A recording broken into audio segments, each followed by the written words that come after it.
huge Cuban-American bookmaking syndicate, which police say is able to handle bigger bets than those taken in Las Vegas. Top officials of a Cuban-American-owned bank are arrested. A federal indictment alleges their business is bought with drug money, the investment of Jose Antonio Fernandez, who, according to the government, is the leader of an international drug cartel. On the streets of Elizabeth, New Jersey, Mariel criminals engage in bloody territorial warfare. By its end, the body count is Mariel 7, Colombians 11. The Mariels win. These are more than just snapshots of random crimes. Law enforcement says they fit into a bigger picture, all the handiwork of Cuban-American criminal organizations. There's no question that the Cuban element involved in organized crime is well entrenched in both legitimate and illegitimate enterprises. They are well entrenched, well established. They're here to stay. Over the past 25 years, Cuban refugees have left their economic and cultural stamp on South Florida, and as the legitimate community prospered, so has the criminal element. Broward Sheriff Nick Navarro was a federal agent in the 60s. He sees today's corruption as a carryover of what was going on in pre-Castro Cuba, his homeland. It was an environment that, of course, had to breed certain bad people in it. So when the exiles were coming over, there was no containing of those people. They came over also with the large number of good people. Gambling, both sports betting and illegal lottery, is the real stronghold of Cuban-American organized crime. There is no organized crime group that's going to challenge the Cubans. This week, we'll look at that strength, both north and south, as we examine the activities of the new mob. We'll expose Cuban-American organized crime's most lethal component, the Mariel criminals, who are building a pipeline of illegal activity that stretches across the country. It reminded me of the mafia during the Untouchables. We'll look at the Scarface syndrome and chronicle the rise and fall of a major drug trafficker. Scarface is not a myth at all. In fact, it's part of reality. And we'll tell you about law enforcement's frustrations with trying to get a handle on these criminal organizations. It's just like shoving sand against the tide. But first, drugs and the Colombian connection. In drug trafficking, Cuban-American organizations here are often allied with Colombian groups. Colombians importing the drugs, Cubans distributing them. They have the know-how, they know the system. They've been in the business for quite a while now, and they know the country, and they don't have the language barriers anymore. That connection sometimes leads to violence. I just heard a and that was it. In 1983, 3 Colombians were executed gangland style in this upscale South Dade neighborhood. Police suspect they were retaliation murders, ordered by a Cuban-American drug organization. But authorities say the Cuban-Colombian alliance is usually nonviolent, one of necessity, both here and in the Northeast, where there are established Cuban-American populations. This is Union City, New Jersey. Around here, it's known as Little Havana on the Hudson. Its Latin population is estimated to be 80%, and its Mariel and traditional Cuban crime problems mirror those of Miami. Drugs shipped from Florida are often transported here by Mariel couriers, delivered and distributed, making their way onto the streets, often through Latin-owned groceries called bodegas. We have a search warrant for this store. In this bodega in Elizabeth, New Jersey, an organized crime strike force found the most lucrative and best-selling item was cocaine, sold over the counter. Some of the drugs entering the United States come through the Havana connection. The Cuban government gives safe harbor to boats and planes transporting drugs from South American countries to the U.S., and Castro is also alleged to have a direct hand in trafficking by allowing cocaine to be processed in labs on the island, labs run by Colombians and guarded by Cuba's secret police. Colombians process it, Cubans work the forklift, package it, and do other things. People in Cuba think these labs are for fertilizer, toxic fertilizer. No one knows what it is. This man is a former member of the Cuban Army, now in police custody in Miami. He says he once worked in one of Cuba's labs. Later, he was sent to the United States through the Mariel boat lift with a mission to sell drugs. And he claims some Cuban-American drug traffickers living here deal with Cuba as a routine part of their businesses. There's evidence to support that claim. Jose Alvaro Cruz, a suspected Cuban-American drug lord. He was once an anti-communist freedom fighter, a member of the Brigade 2506 invasion force that stormed Cuba in the Bay of Pigs. And yet, 15 years later, he received a Cuban passport in Spain. His link to Havana was discovered after a 1978 arrest on cocaine charges. Everybody knows Alvaro Cruz. They call him the Godfather.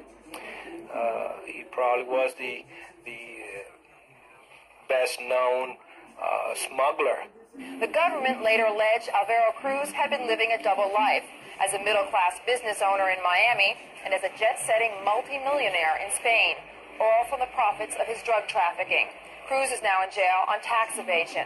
Authorities say his organization is typical of Cuban-American criminal networks. There's little competition among groups and plenty of opportunities for lower-ranking members to advance. Today's pot offloader may be tomorrow's drug boss, one who may be able to extend his influence beyond trafficking into political and business circles. This man, Jose Antonio Fernandez, once worked for Alvaro Cruz, but later created his own profitable international drug syndicate. Last week, he pleaded guilty to using some of those profits to buy the Sunshine State Bank. It is very, very, very, very, very sophisticated. There's no word for it. It's very controlled. Here in Miami, people who direct big organizations who have political positions are involved. The Cuban mob is now stronger, drawing muscle from Mariel criminals. Tomorrow we'll take you along a pipeline those criminals are building, a conduit for organized terror and violence, beginning in Miami and branching out around the country. With a Target 10 investigative report, Victoria Corderi, Channel 10, Eyewitness News.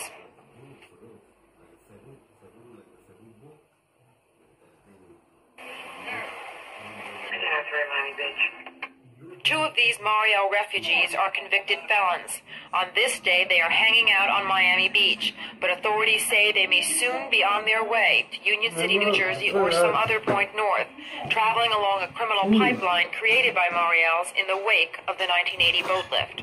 If they do a crime in Miami, they run here. If they do a crime here, they run to Miami, and it's like a direct corridor.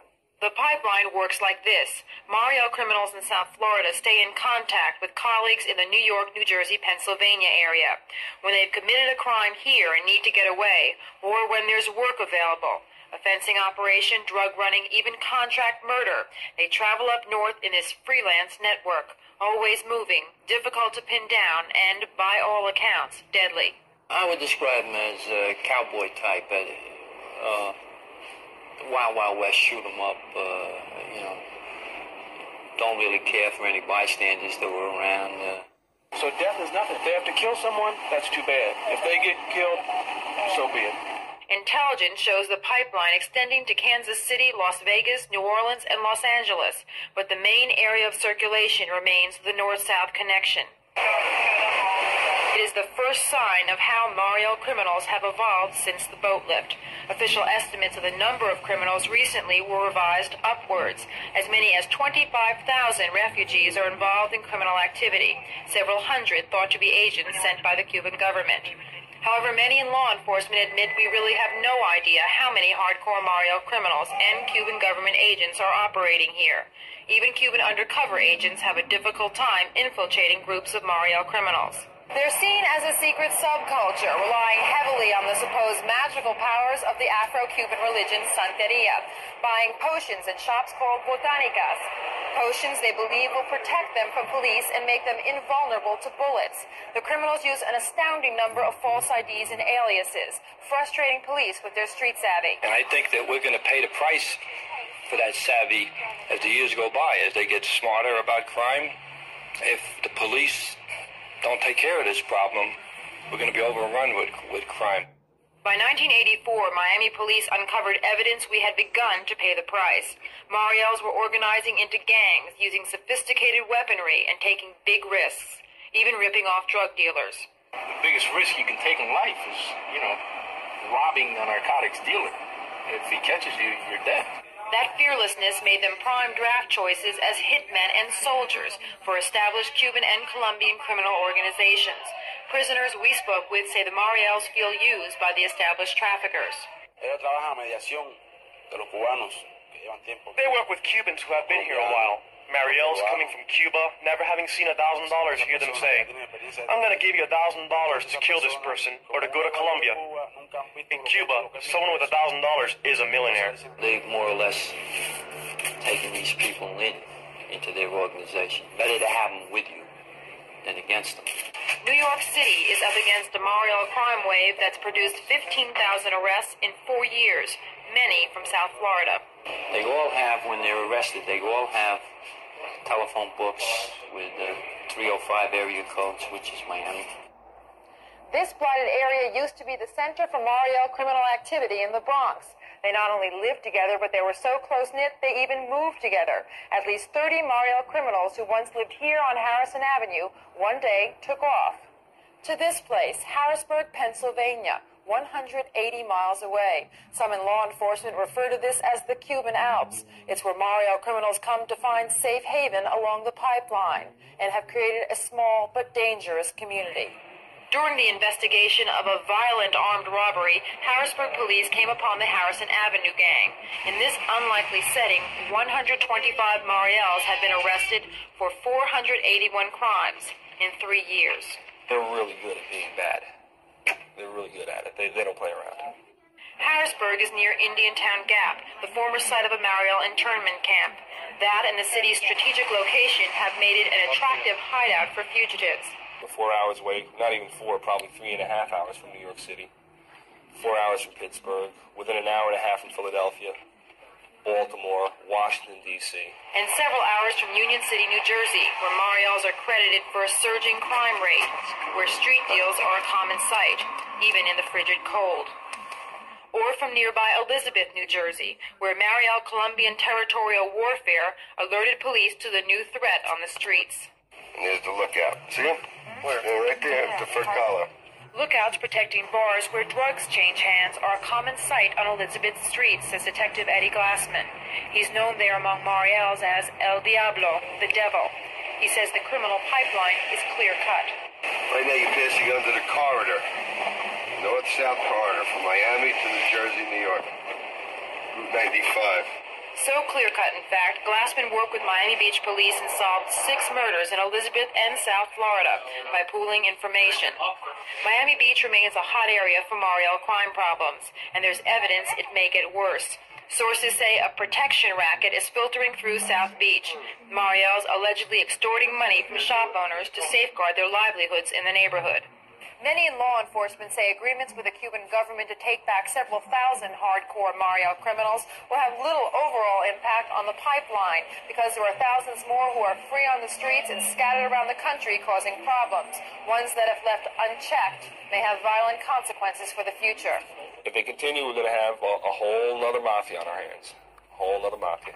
On Friday, some high-tech possibilities of cracking the pipeline when we look at law enforcement problems with controlling activities of Cuban-American criminal organizations.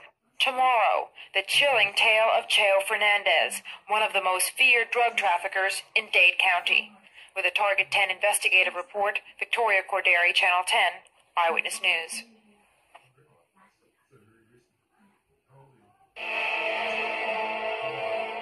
This country, you gotta make the money first. Then when you get the money, you get the power.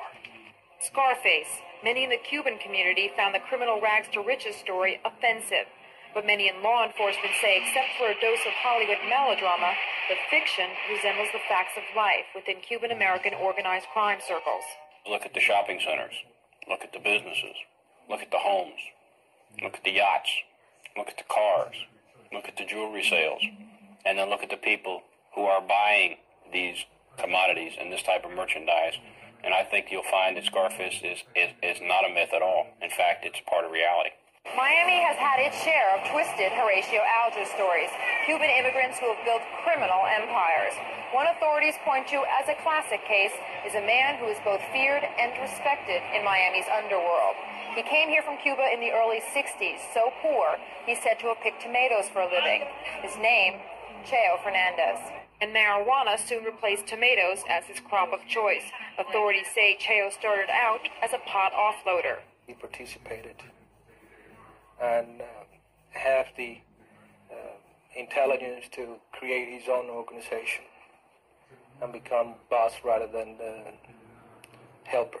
By 1981, Cheo was described in a police intelligence report as the head of one of the biggest, if not the biggest, criminal organization in Dade County, suspected of being responsible for homicides, kidnappings, and corruption of police officers and public officials. Cheo's residences parallel his rise. He went from this to this to this in a span of 6 years, the last complete with swimming pool and surveillance equipment. He also bought extensive real estate and several companies, including Ali's Shopping Center on Flagler Street. Cheo spent most of his waking hours here at the Fernandez Construction Company, which is housed at a shopping center. The company, oddly enough, had a non-published number, did not advertise, and was not even in the yellow pages. It was a front, authorities say, for a massive smuggling operation. FBI agents watched the shopping center for a year and kept tabs on Cheo's multi-million-dollar drug trafficking ventures, watching him play captain on his pot boats. But they learned more than they bargained for when they planted bugs in the construction company office. Cheo bragged about what had long been suspected, his propensity for murder. He tells an associate no one would find the 30-something that had died. Look, he says, a dead person found, a dead person investigated. No dead man found, no dead man investigated. I was afraid, I was careful, and thanks to that, I'm still alive for now. This man fears Cheo Fernandez. He is a former member of a gang called La Familia that used to kidnap drug traffickers for ransom. One day, Cheo's brother was kidnapped and then killed when Cheo reportedly refused to pay the $1 million ransom. The informant says Cheo was led to believe La Familia was responsible and that he wanted revenge. He says Cheo made a deal with someone to set up the 5 bosses of La Familia. The 5 leaders left this South Miami house, their headquarters, in May of 1981. They have not been seen since, and other members of La Familia also have vanished. Two others were kidnapped. One was shot and wounded on Flagler Street. Then later he was kidnapped and found in the trunk with another member of La Familia. The informant says 19 members of La Familia are gone, and only a few bodies have been recovered. Police suspect Cheo Fernandez, but never have been able to find enough evidence to charge him. FBI agents finally arrested Cheo in November of 1983, when they heard him apparently plotting to kill their informant. The FBI recovered a small arsenal of guns and detailed ledgers of his drug business. He was later charged in a 20-count indictment. He thought that he was above the law, that nothing could touch him. And that was his downfall. Cheo Fernandez never went to trial. Instead, in January, he agreed to plead guilty to the racketeering charge in exchange that the others, including conspiracy to murder, be dropped, and he is yet to be sentenced. Police say they still have a difficult time getting information on the street about Cheo Fernandez because people continue to fear his power, even from behind bars. And Cheo Fernandez, they say, is not a rare case. There are a few Cheos. Maybe more than we like to know. Tomorrow, we'll focus on the strength of the mob, gambling, and we'll expose a Cuban-American organization some call the biggest in the country. With the Target 10 investigative report, Victoria Corderi, Channel 10, Eyewitness News.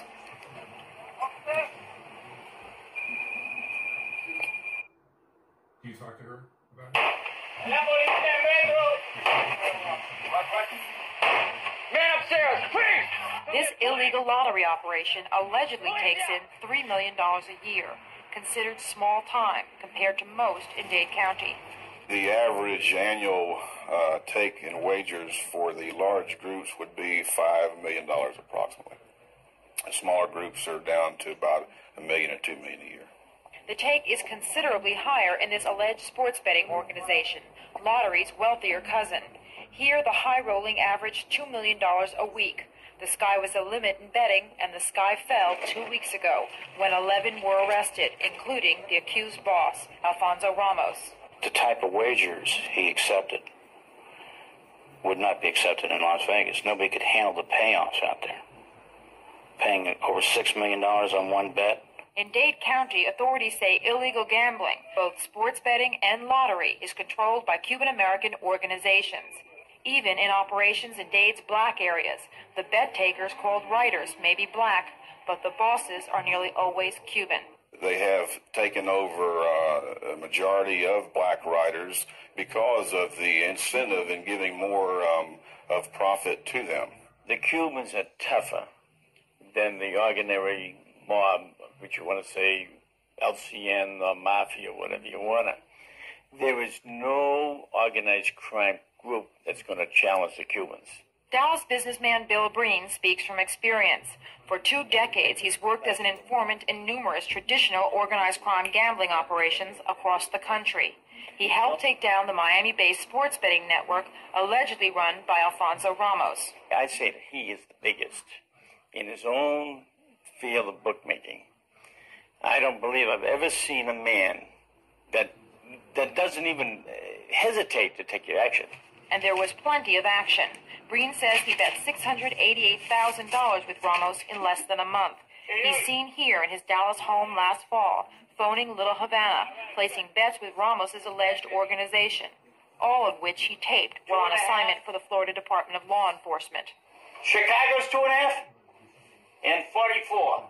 Bill Breen and an FDLE agent posed as members of a fictitious Irish mob during a sting operation the state set up out of this Tampa bar. Ramos and friends traveled to the bar last year, allegedly to pay off an $8,300 gambling debt. He paid $8,000 one week, $5,000 the next week, $160,000 a week after that, and $42,000 a week after that without batting an eyelash. So his word was good. And his money was good. Good money, good lifestyle, for a man who has no known occupation. Ramos lives regally in South Dade, allegedly presiding over at least 9 separate sports betting operations, with ties to New York and New Jersey. The stakes are higher in illegal sports betting than they are in illegal lottery, which is more commonly known as bolita. In bolita, the daily winning numbers are taken from the outcome of the dog races. The bets are small, the odds against winning are big, and the general perception on the street is it is the most innocent of crimes. There are other things worse than that. I don't play bolita, but it's not a crime. You don't think it's bad? I don't think so. They play anyway. Most of the people, they play. Bets are often taken by waitresses in cafeterias and employees of small groceries called bodegas. The betting slips, as this police surveillance film shows, are dropped off to a contact who takes them to a counting house where the night's proceeds are tallied. When he brings the tickets, I don't know anything after they leave here. I don't know. No. At this suspected counting house, police find a frightened woman who was a secretary by day and, they say, a bolita bookkeeper by night. 16. At another alleged counting house in Hialeah, police arrest, among others, a 16-year-old junior high student who they say was on the payroll. Both raids netted only what police believe are lower-level members of bolita operations.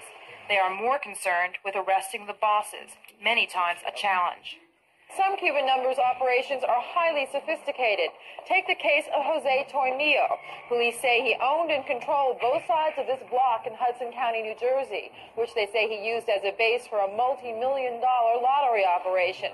And police say his organization was particularly tough to penetrate because of the inventive counter-surveillance tactics he used. Police say bets were taken over the phone, and Toimillo had all of his rigged, so the calls were nearly impossible to trace. The accused boss pleaded not guilty and awaits trial. The organization is one of the most significant in the Hispanic community, which was limited to gambling. But when police talk of the king of gambling, it is this man they point to, Jose Miguel Battle. Police in South Florida and in the Northeast call him the godfather of numbers operations. Reputedly, and again, only from intelligence, Battle is an extremely powerful person in the Bolito and probably has several different major organizations which are actively involved. Battle was a member of Brigade 2506, the CIA-trained invasion force that tried to overthrow Castro in the Bay of Pigs. He is seen as a strident anti-communist, and he is, according to police, well protected in the Cuban communities of the Northeast. But Battle's activities were not confined to the Northeast. In 1977, he was extradited to Miami to stand trial for ordering the contract killing of an associate. The assassination took place in this Opa-locka apartment, and Battle was convicted of 2 of 3 counts relating to the murder. He served fewer than 3 years. Battle now lives in Dade County. He's involved with several legitimate businesses here and in New Jersey. Police are still investigating his alleged criminal ties to the Northeast. But as law enforcement priorities go, gambling ranks far behind drug trafficking. It's a commonly held view, and some say a short-sighted one. Organized gambling represents the greatest source of money for organized crime to engage in all of their other criminal enterprises. Tomorrow, we'll take a closer look at the revolving door judicial policies toward gambling, when we look at what many call disorganized law enforcement versus organized crime. With a Target 10 investigative report, Victoria Corderi, Channel 10, Eyewitness News. You don't drive a truck or a cab. You don't push a bag of drac. You don't work no place. You're done. Movies capitalize on a long-standing public fascination with the inner workings of organized crime. The crime bosses. We're bigger than U.S. Steel. The violence. The mystique of this secret society. While it's kept the public fascinated, organized crime has kept law enforcement mostly frustrated. This week, we've laid out a picture for you of the developing structure of Cuban-American organized crime, a strong force in drug trafficking and illegal gambling. And like traditional organized crime syndicates, this new mob is an overwhelming opponent in its David-Goliath relationship with law enforcement. We are totally overwhelmed, outmanned, outgunned, outfinanced, and it's just like shoving sand against the tide. The U.S. Attorney's Office here is the busiest in the country. The State Attorney's Office ranks among the top 3. With the crushing caseload, prosecuting drug traffickers takes priority, a sore point for investigators whose specialty is gambling. When Metro Dade's organized crime officers broke up this alleged illegal lottery operation last December, the accused boss, Rafael Echemendia, was not talking. I don't know. What do you want to tell you? I don't know. They brought me over here. I don't know nothing about that. Police say he has little reason to. He knows the courts are on his side. Some of them do openly tell you that they're not worried. It's not narcotics or murder, and they'll be out of jail before we get back to our office, and nothing's going to happen to them when they go to court anyway. The lawyer's going to take care of it. Are they right? Well, in general, yes, they are, unfortunately. 3 weeks ago, police arrested 2 men they say were running betting slips to a counting house Echemendia uses for his Bolita operations. Proof, police say, Echemendia is back in business. These code numbers were in the evidence that we seized back on December 11th from Rafael Echemendia's house. The priority for law enforcement right now clearly is drug trafficking. The task force approach is often recommended as the solution. Task forces are designed to overcome jurisdictional problems individual agencies have, but they sometimes create problems of their own. There is no question that amongst law enforcement agencies there are tremendous jealousies. Whenever you set up a task force, the first question is, who's going to be the guy in charge? Task forces may be just one more ingredient in a bureaucratic alphabet soup. When we sell cocaine to the bad guys, we have to check with DEA, FBI, task force, customs, FDLE, and sometimes ATF to make sure that we're not selling to another law enforcement agency. Every time you form a task force, you form one more agency to work narcotics. On the local level, efforts to coordinate agencies have met with mixed success. CENTAC 26 was formed in 1981, uniting manpower from Metro-Dade Homicide, the Drug Enforcement Administration, Hialeah, and Miami Police. But since then, both Miami and Hialeah have dropped out. The purpose of CENTAC is to solve drug-related homicides involving Latins, and in the process gather information on drug organizations. CENTAC has a 30% success rate, but it could be better. Until law enforcement puts aside the petty jealousies and the petty problems and decides to work together as a task force for one purpose and not worry about who is taking credit for arrests and for closing investigations, we are going to continue to have these problems. The running joke is disorganized law enforcement versus organized crime. For many, though, it's not very funny. It's said to be a joke, but there is some truth in it. Yes, law enforcement has at times been very disorganized, and the criminal element out there at times has been very organized. Disorganization is hampering efforts to control the Mariel crime problem. If we let it go rampant like a snowball down the hill, it's going to get to a point where it's going to be very, very hard to stop. As we showed you this week, police around the country are recognizing a pipeline of organized criminal activity based in South Florida and extending around the country. Many in law enforcement suggest the federal government should step in. It should conduct a study and size up the Mariel crime problem and subsidize a computer system that can track Mariel felons. This man particularly isn't Mariel. He's only been here since 81, and we've counted 14 arrests since 81. Harrisburg, Pennsylvania is one of the stops along the pipeline. Officials there decided to set up their own tracking system, but they want the federal government to help pay to make the system available nationally. We think that they should pay for the computer system, and while that's not a panacea, it establishes the informational link, and it is that information that you need for identification and prosecution. For approximately $10,000 a year, any community with a Mariel crime problem could tap into this database at the Harrisburg Police Department. That would entitle it to 24-hour-a-day access to photographs, fingerprints, and outstanding warrants of Mariel criminals. But the federal government has not taken any action on the computer system. With the new mob, the government deals with some of the same problems it's had with other kinds of organized crime. We must function within the law, where our opposition doesn't. We must operate within our budget, which is certainly not the budget of the dopers. The money they have is just astronomical. In a sense, it's the same today as it was 30 years ago, when authorities began to recognize the existence of the mafia. But by that time, the mob was so well insulated, the criminal empires ran like corporations. It is only recently that traditional mob leadership has been shaken. The fear for those familiar with the new mob is if law enforcement commits the same errors, organized criminal history may repeat itself. Organized crime is not limited to Italians.